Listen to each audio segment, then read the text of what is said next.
اپنے عقائد و نظریات کی حفاظت کرنا ہماری ذمہ داری ہے. اپنے بچوں کے عقائد و نظریات کی حفاظت کروانا بھی ہماری ذمہ داری ہے. ہم نے اپنے بچوں کی تربیت کیسی کی ہے؟ کیا ہمارے اپنے عقائد و نظریات مضبوط ہیں؟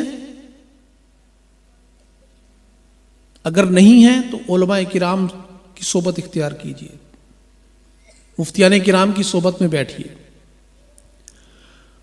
اگر مضبوط ہیں تو اپنے بچوں کے اندر بنیادی عقائد و نظریات ضرور ہم نے داخل کرنے، ہماری ذمہ داری ہے یہ. ہم خود سیکھیں، اپنے بچوں کو سکھا دیں.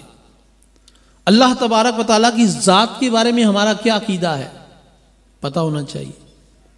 انبیاء کرام علیہ الصلوۃ والسلام یہ مقدس ہستیاں ہیں، ان کے بارے میں کیا عقائد و نظریات ہیں ہمارے. نبی کریم صلی اللہ علیہ وسلم کے بارے میں ہمارا عقیدہ کیا ہے. صحابہ کرام علیہم رضوان کے بارے میں ہمارا عقیدہ کیا ہے. اولیاء کرام کے بارے میں ہمارا عقیدہ کیا ہے. جنت دوزخ کے بارے میں ہمارا عقیدہ کیا ہے. قبر و حشر کے معاملات کے بارے میں ہمارا عقیدہ کیا ہے. جنات کے بارے میں ہمارا عقیدہ کیا ہے. یہ بنیادی چیزیں ہیں. ان چیزوں کا حاصل کرنا ہر مسلمان عاقل بالغ مرد و عورت پر فرض ہے. عقیدہ درست ہوگا تو اپنی نمازوں کی حفاظت کر سکے گا. عقیدہ درست ہوگا تو اپنی عبادات کی حفاظت کر سکے گا. اگر عقائد و نظریات میں فرق آ گیا تو پھر عبادتیں جتنی مرضی کرتا رہے. عقائد و نظریات میں جب فرق آ گیا تو کیسے اس کی عبادت قبول ہوگی. حضرت پیر میر علی شاہ صاحب رحمۃ اللہ تعالیٰ کے صاحبزادے قبلہ بابو جی سرکار، یہ جب آستانہ مبارکہ سے نکلتے تھے باہر، مریدین کے ساتھ کہیں سفر کر رہے ہوتے تو وہاں قریب سے نا ٹرین کی پٹری گزر رہی. ٹرین چلتی تھی اس دور میں بھی، وہاں سے اب بھی چلتی، وہاں سے قریب سے گزرتی ہے. جب یہ وہاں قریب ہوتے، پٹری کے قریب، اور ٹرین آ رہی ہوتی نا تو اپنا سفر روک دیتے تھے.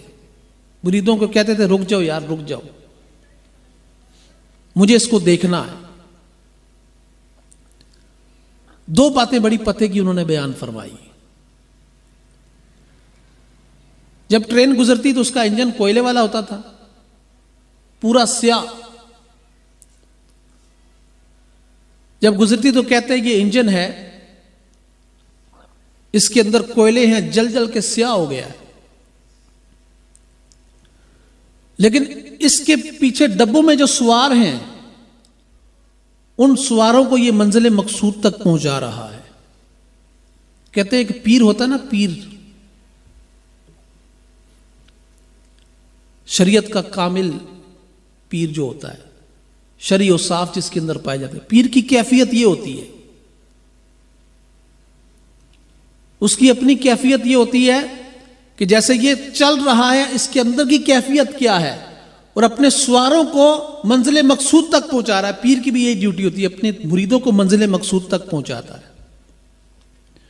اور جب ٹرین چلی جاتی، پٹری کے اوپر آگے کھڑے ہو جاتے، مریدوں کو کہتے ہیں یہ دیکھو پٹری کو کیسے بالکل سیدھی جا رہی ہے،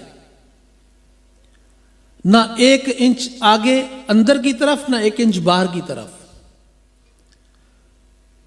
اور اس کے بعد ایک بات ارشاد فرماتے کہ اپنے عقائد و نظریات کو ٹرین کی پٹری کی طرح سیدھا رکھو، نہ ایک سوتر آگے نہ ایک سوتر پیچھے، کیونکہ ایک سوتر ایک انچ آگے پیچھے ہوگی پٹری، ٹرین الٹی ہو جائے گی. عقائد و نظریات کی حفاظت کرنی ہے تو عقیدہ اپنا بالکل سٹریٹ رکھو، سیدھا رکھو. اپنے عقائد و نظریات مضبوط ہوں، پیر کامل کے ہاتھ میں ہاتھ دیا ہو، شریعت کے چند مسائل سیکھے ہوں، علماء کی صحبت میں وقت گزارا ہو، تو کسی کی مجال ہے کہ کوئی آ کے ہمیں ہمارے عقیدے کے متعلق کوئی بات کر سکے. پیچھے پیر کامل کا فیض ہوتا ہے، وہ فیض بچاتا ہے بندے کو اس کی خبر ہی نہیں ہوتی.